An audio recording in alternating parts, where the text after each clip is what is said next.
بسم اللہ الرحمن الرحیم. خاطر حضرات، میں اختر عباس اور آپ سب کو میرا سلام پہنچے. کیا آپ بوڑھے ہونے سے انکار کر سکتے ہیں؟ بڑا اہم سوال ہے، اور ممکن ہے آپ یہ سن کے مسکرائیں کہ بلا ڈھلتی عمر کو اور بڑھتی عمر کو کوئی کیسے روک سکتا ہے. مجھے لگتا ہے کہ بوڑھا ہونا ایک کیفیت کا نام بھی ہے. ایک تو جسم آپ کا بوڑھا ہوتا ہے، کمزور ہوتا ہے، پھر ساتھ ساتھ اگر آپ بڑھاپے کی کیفیت میں چلے جاتے ہیں تو یقین مانیے آپ کے ساتھ کچھ کام ایسے ہوں گے جو آپ کو بہت تکلیف دیتے ہیں. بڑھاپے کے کئی پہلو ہیں، ہم ان پہ بات کریں گے، جو بوڑھوں کے ایشوز ہیں ان پہ بھی بات کریں گے. لیکن اس وقت جو میں آپ سے کہنا چاہ رہا ہوں وہ بالکل مختلف بات ہے. مثال سے میں واضح کرتا ہوں. میری زندگی میں میرے زیادہ دوست مجھ سے عمر میں بہت بڑے رہے بائی چوائس. ایک میرے دوست تھے، وہ کوئی 87 ایئرز کی عمر میں فوت ہوئے. ازمر شیخ ان کا نام تھا، اور بہت ہی پیارے کمال آدمی تھے. اکیلے رہتے تھے اور اپنے بیٹے کو بھی اپنے پاس نہیں آنے دیتے تھے. انڈیپینڈنٹ انہوں نے زندگی بسر کی. 2 بیٹیاں تھیں، وہ بھی بیاہی تھیں، ان سے بڑا پیار کرتے تھے، خیال رکھتے تھے. تقریباً 80 ایئرز کی ایج میں انہوں نے اپنی جو جائیداد تھی وہ تقسیم کر دی. جو گھر ان کے پاس تھا انہوں نے وہ بیچ دیا، جس میں وہ اکیلے رہتے تھے. بیوی ان کی پہلے فوت ہو گئی. ایک گھر بیٹے کو چلا گیا، بیٹیوں کا حصہ چلا گیا. تو اب جو مسئلہ پیدا ہوا وہ یہ تھا کہ جس بندے نے ساری عمر انڈیپینڈنٹ گزاری ہو، کسی کو نہ برداشت کیا ہو، نہ کسی کا احسان لیا ہو، اب وہ کیا کرے؟ تو کچھ عرصہ وہ اپنے بیٹے کے گھر چلے گئے اور وہاں چند ہفتے ہی رہ پائے. اپنا سامان لے کے گئے، اپنے کارپیٹ، اپنے صوفے، اپنے بیڈ. ظاہر ان کا گھر گلبرگ میں تھا، بہت خوبصورت، یعنی میرا خیال ہے 4 انچ تو موٹا کارپیٹ تھا ان کا. اور کمروں میں انہوں نے پوری اس کو گیلری بنا دیا تھا، چونکہ وہ تصاویر کشی کرتے تھے خانہ کعبہ کی. تو اپنے گھر کو انہوں نے بہت ہی خوبصورت آرٹ گیلری میں کنورٹ کیا تھا. جو مہمان آتے ان کی خدمت کرتے. اچھا، جب وہ اپنے بیٹے کے گھر گئے تو ظاہر مہمان وہاں جانا ختم ہو گئے. جو بہو تھی وہ عام طور پہ گھر نہیں ہوتی تھی، تو کھانے پینے کا بھی بہت مسئلہ ہوا. 1-2 دفعہ گرے اور سخت چوٹ لگی تو تیمارداری کوئی نہیں. تو پھر ان کی بیٹی ان کو اپنے گھر لے گئی. اور یہ وہ وقت تھا جب آپ کو اپنی بے بسی کا احساس ہوتا ہے. تو میں نے ان سے گزارش کی کہ آپ کو جو مرضی ہو ہر صورت اپنی گاڑی الگ لے لینی چاہیے. یعنی بڑھاپے کا مطلب موت کا انتظار نہیں ہے. آپ کا اپنا گھر انڈیپینڈنٹ، آپ کی اپنی گاڑی انڈیپینڈنٹ، آپ کا اختیار انڈیپینڈنٹ، آپ کا اکرام انڈیپینڈنٹ. یعنی یہ ساری چیزیں آپ جب لے کے زندگی چلتے ہو تو زندگی با اختیار ہوتی ہے. پر بڑھاپے میں جب معذوری آ جائے، مجبوری آ جائے تو پھر آس پاس سے احترام بھی کم ہو جاتا ہے. ویسے تو ہمیں اللہ کے رسول نے بھی بار بار سمجھایا، ہمارا دین ہم کو ہدایت دیتا ہے. اللہ نے تو یہ تک کہا کہ اپنے رسول کے ذریعے کہلوایا، نبی صلی اللہ علیہ وسلم فرمایا کہ جس نے اسلام کی حالت میں اپنے بال سفید کیے، قیامت کے روز اس کے لیے ایک نور ہوگا. اب یہ خوشخبری ہے. اچھا، اسی طور پہ ایک حدیث ہے جس کے الفاظ آپ سنیں گے تو حیران رہ جائیں گے. فرمایا کہ برکت تمہارے بڑوں کے ساتھ ہے. کون ہے جو ان سے برکت نہ لینا چاہے؟ یہ ابو داؤد کی حدیث ہے. اور البرکہ مال اکابر کم کہوں، کون ہے جو یہ برکت نہ لینا چاہے؟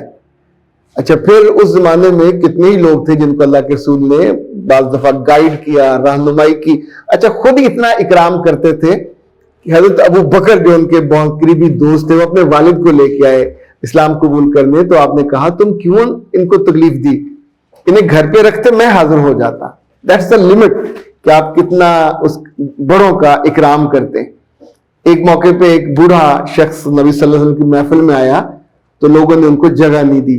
ممکن ہے بے دھیانی میں نہ دی ہو، اور ممکن ہے دھیان میں نہ دی ہو کہ ایک بوڑھا ہے اور اس کی کیا حیثیت ہے علمی طور پہ، عملی طور پہ، دینی طور پہ. تو آپ صلی اللہ علیہ وسلم باقاعدہ ناراض ہوئے، غصے ہوئے، اور آپ نے فرمایا جو تم میں سے ہمارے بڑوں کی عزت نہ کرے اور چھوٹوں پہ شفقت نہ کرے وہ ہم میں سے نہیں ہے. That's the limit. یہ اتنی سخت بات تھی. بخاری نے ایک حدیث کو روایت کیا ہے کہ کبر الکبیر، اپنے بڑوں کو پہلے بات کرنے کا موقع دو. یہ زیادہ بابرکت چیز ہے.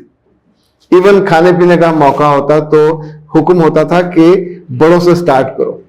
اچھا جو بات, یہ ساری باتیں ہم کو پتا ہے, اس کے باوجود ہم اپنے بڑوں کے ساتھ, بزرگوں کے ساتھ بد سلوکی کرتے ہیں اور ان کے ساتھ اچھا سلوک نہیں کرتے.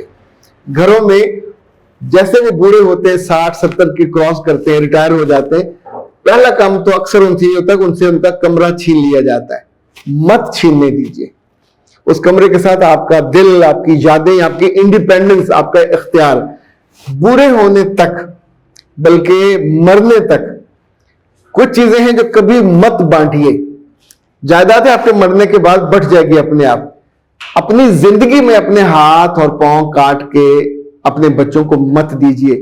بچے ہمیشہ ناشکرے اور گستاخ نکلتے ہیں. ایک آدھ کو دانا اچھا نکلا ہے تو نکلا ہے, کبھی بیٹا نکل آتا ہے, کبھی بیٹی نکل آتی ہے. یہ بھی اللہ کی طرف سے ہوتا ہے, ورنہ لالچ ہر بچے کے دل میں ہوتا ہے, اور جو بعض دفعہ تو میننس کی حد تک چلا جاتا ہے. اگر آپ کے پاس گاڑی ہے, میرے پاس ایسے کیسز بھی ہیں کہ جہاں ریٹائرمنٹ کے بعد بہترین گاڑی چلانے والے صاحب سے اس کے بیٹے نے گاڑی لے لی, تیلو کی لوڑ ہے, اور پھر کچھ عرصے بعد گاڑی بیچ دی. اب یہ صاحب پیدل چلیں, رکشے پہ جائیں یا کہیں نہ جائیں, کسی کو کوئی غرض نہیں ہے.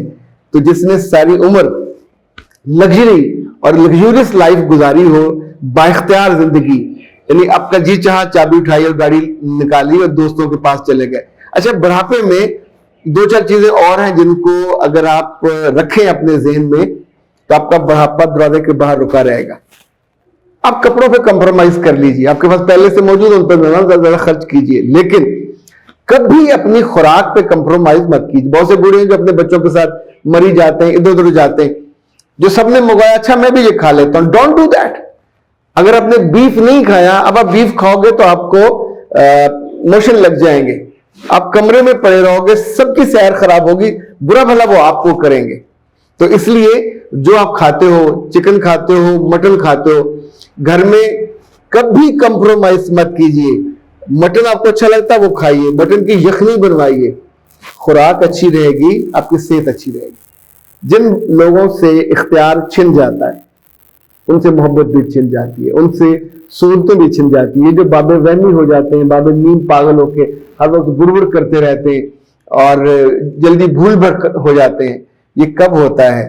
جیسے جیسے آپ اس کے جسم کو اور اس کی روح کو وہ طاقت اور وہ غذا نہیں دیتے کہ جس کو وہ اتنے سالوں سے انجوائے کر رہا تھا. آپ جاب میں تھے, بااختیار تھے, آنے جانے میں بااختیار تھے, کھانے پینے میں بااختیار تھے, محبت میں بااختیار تھے, عزت میں بااختیار تھے, دینے دلانے میں اب آپ کے پاس پیسے نہیں ہیں تو آپ کو تو جیسے بیچاری بہویں نہیں ہوتی کہ ان کو بھی پیسے مانگنے پڑتے ہیں. بیٹے بے لحاظ, بہویں ان سے زیادہ بے لحاظ. انہیں لگتا ہے کہ بابے بوجھ بن گئے, اینک بھی ٹوٹ جائے, دعائی بھی آنی ہے تو مصیبت پڑ جاتی ہے. اپنی پینشن کو اپنے پاس رکھیے, مت بانٹیے. تب تک بچے آپ کے بڑے جوان ہو چکے ہوتے ہیں تو انہیں بتائیے کہ اپنا اپنا آپ سنبھالو, اب مجھے یہ کرنا ہے. سو نٹس آپ کے پاس ہمیشہ رہنے چاہیے. ایک آپ کا فیملی ڈاکٹر یا ایک نیوٹریشنسٹ کے ساتھ باقاعدہ رابطہ رکھیں جو آپ کی عمر کے لحاظ سے آپ کے کھانے بدلتا رہے.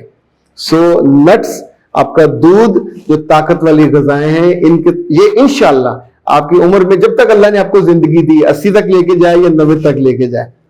انسان رہے توانائی کے ساتھ. یہ کینیڈا والوں نے, گورنمنٹ نے ایک مووی بنائی, میں نے وہ کلپ دیکھا کہ عام طور پہ آخری 10 سال لوگوں کے بیماری کے ساتھ گزرتے ہیں, مجبور, لیٹے ہوئے, بول ابزار بھی وہی بیڈ پہ ہو رہا ہے ہاسپٹل میں.